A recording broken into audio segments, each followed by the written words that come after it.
If Avalanche players could stop being made of papier-mâché glue and paper clips, that would be fantastic, and would probably help them win a couple of games.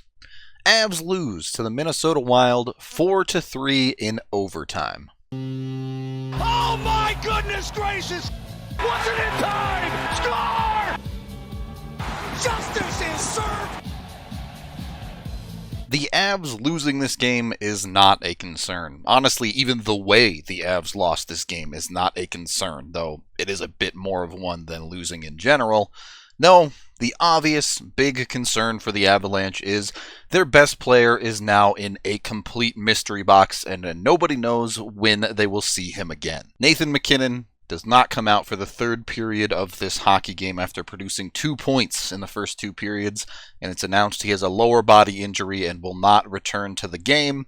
I've scanned through all of his shifts. There's nothing abundantly clear on to what happened. He seemed perfectly fine, skating around like normal on his last shift, and then he just was gone. He could be back on Tuesday for the Avs' next game, and everyone laughs this off, and it's no big deal. Or he could be out for months. We just have no idea either way. And the reality is the Avs' injuries are starting to pile up. If MacKinnon is healthy for the third, there's a decent chance the Avs win. If Francouz is healthy and playing in goal in this game, I definitely think the Avs win.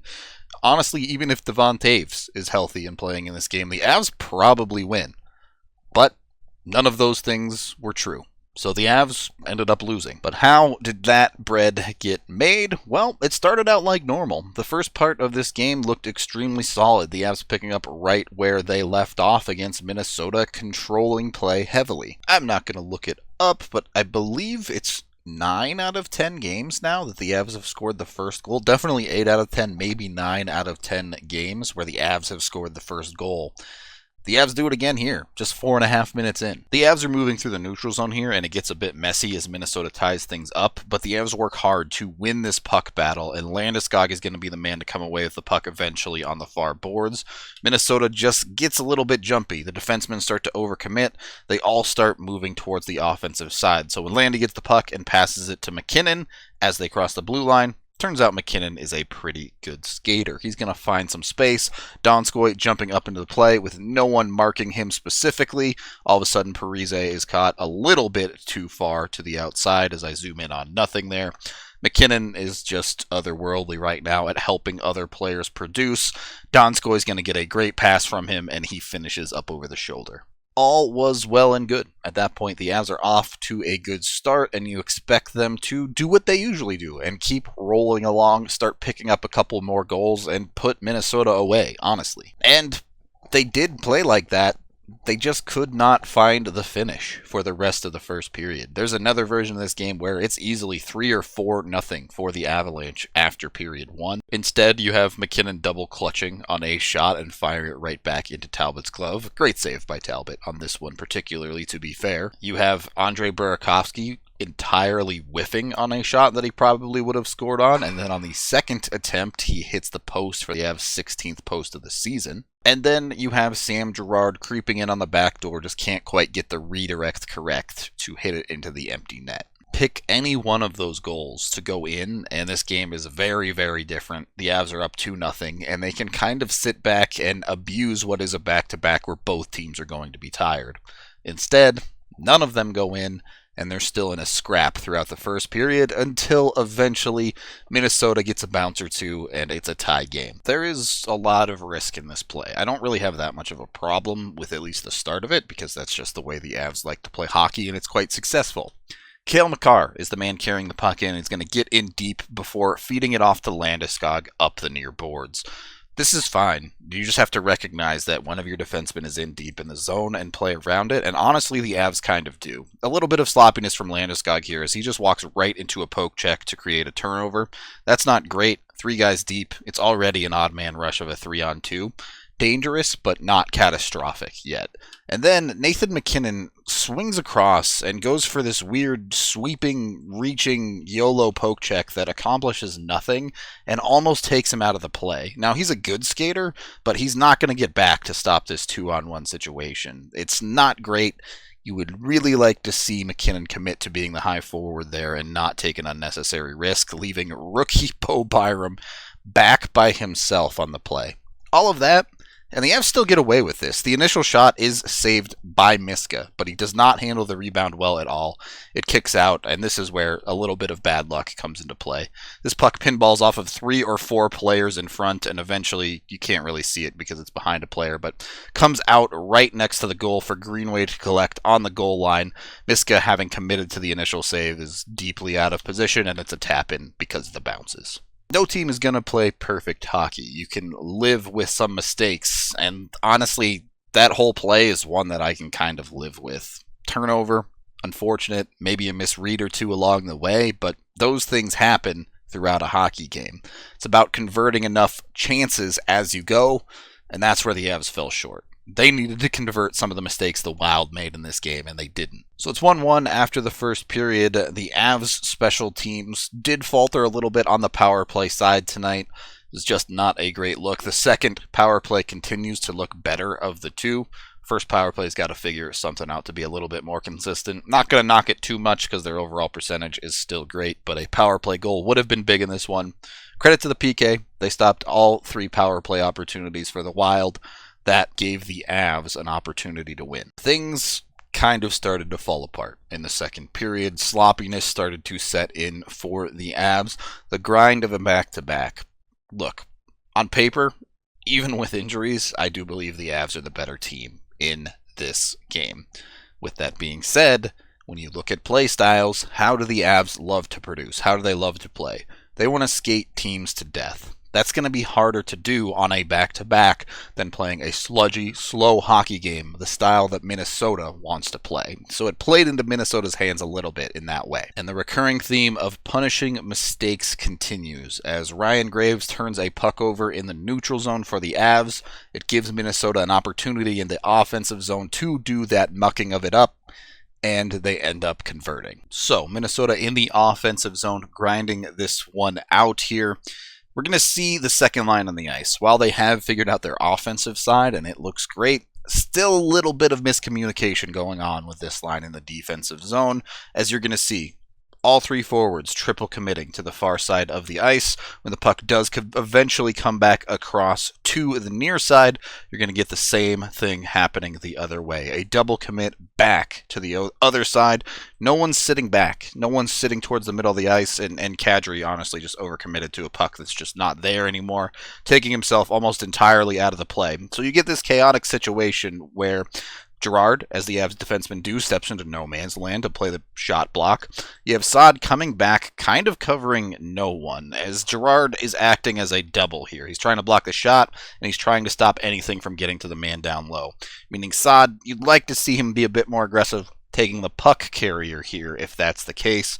And on the back door, Berkey just loses track a little bit of his man. It's going to get beat to the seam, which causes a massive problem.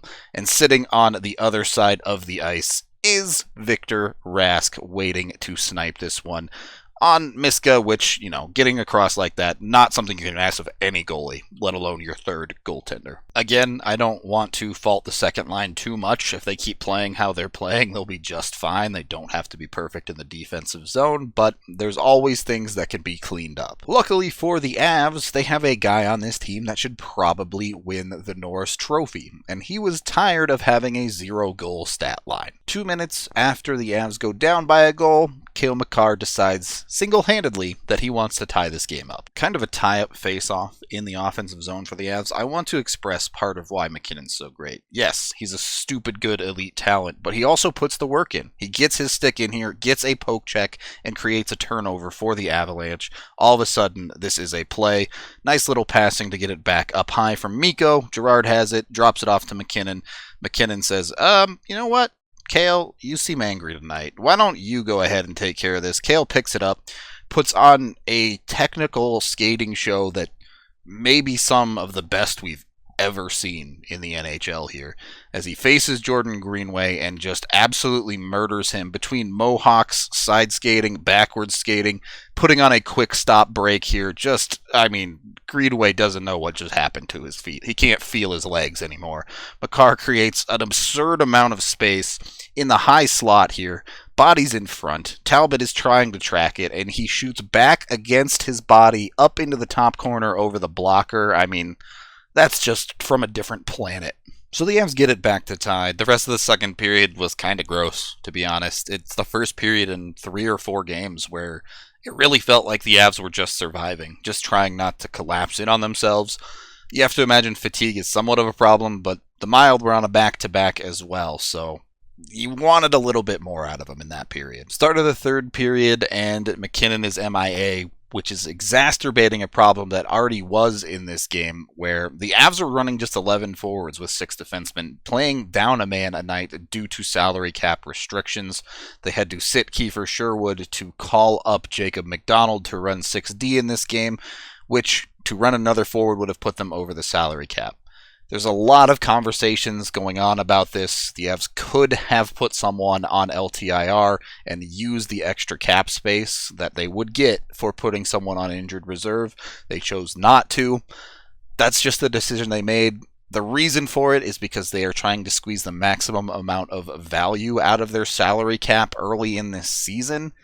Whether you think that's right or wrong, I will leave up to you. That's just their reasoning behind it. Without MacKinnon, the first line pretty much became a non-factor entirely in the third period. But the Avs still not only had a chance to win this game, there's probably a good argument that they should have won it. The period was relatively even, and when the Avs needed their secondary stars to step up, they did. Girard just sending a puck hard down the ice here, and the Avs are going to get a little bit lucky / take advantage of a mistake. You can see the puck just bouncing like absolute crazy here. Minnesota takes a whack at it, and it kind of flips and fumbles, but stays in the offensive zone as Nazem Kadri is going to win a race and create an opportunity here. Brandon Saad recognizes it well. A great little drop by Kadri to get it to Saad, who has enough space to step into and load up on a shot. Saad is going to make it count and beat Talbot clean. For a game that ends up being frustrating, a lot of positives. You get production from the second line. Cale Makar looks like an absolute supreme all-star. Nathan MacKinnon had 2 points in 2 periods, so he was rolling until the injury. It's a lot of good stuff. It's just the result at the end that feels a little sour. Up a goal with 13 minutes left. That's a hockey game that the Avs should win. It just is. They just didn't manage to do it. Is part of that having a third-string goaltender? Is part of that playing with 10 forwards? Yes, unfortunately. I don't want to harp on Hunter Miska very much because, first of all, he made 29 saves on 33 shots. And secondly, when you're playing a third-string goaltender, you kind of know what you're going to get. But to win a hockey game, sometimes you just need a quality save. Miska did make one very nice one in the second period of this game, but the Avs needed one more at some point, and they just couldn't quite get one. Avs get a little bit outworked on the cycle here. First of all, don't ever let anyone tell you Sam Girard is soft. Just show them this clip as he straight up knocks his dude down and turns the puck over, allowing JT Compher to collect, and then it's just a turnover right back the other way, and Minnesota goes right back to work as Compher can't get it cleared out. They continue working up along the boards for a little while.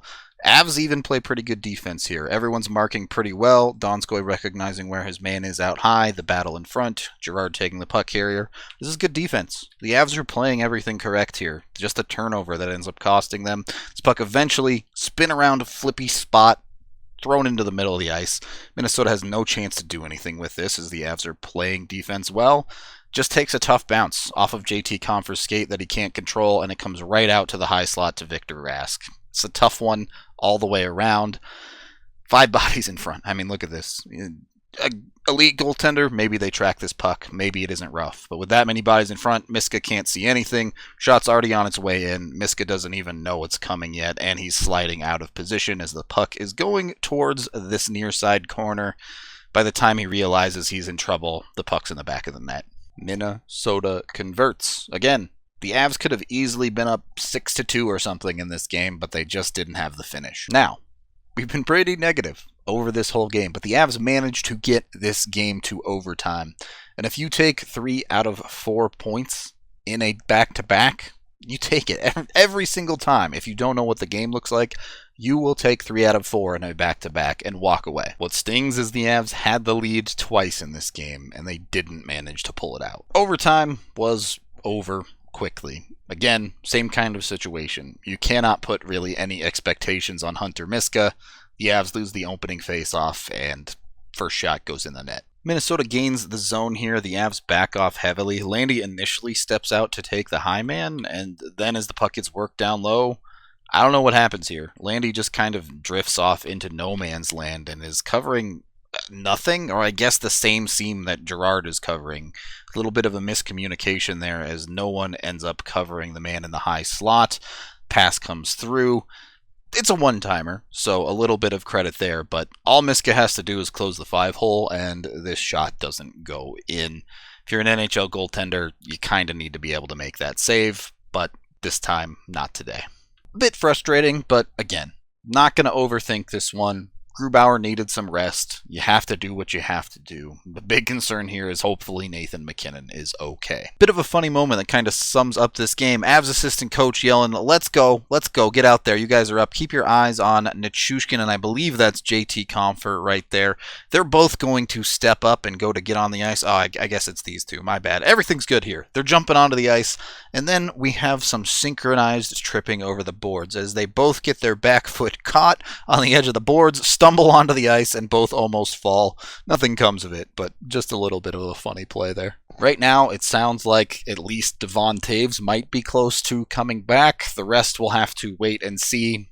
Just hope for the best at this point for the Avs. That is the end of this game video review. Thank you for watching. As always, check out thednvr.com for more coverage of the Avs top to bottom. I am Rudo, and if we could get some injury information, that would be kind of cool. Please? Please, Avs? Avalanche time, come on, grab your friends. We're going to the playoffs again with Nate the dog and Gabe the big. The fun isn't over yet, it is Avalanche time.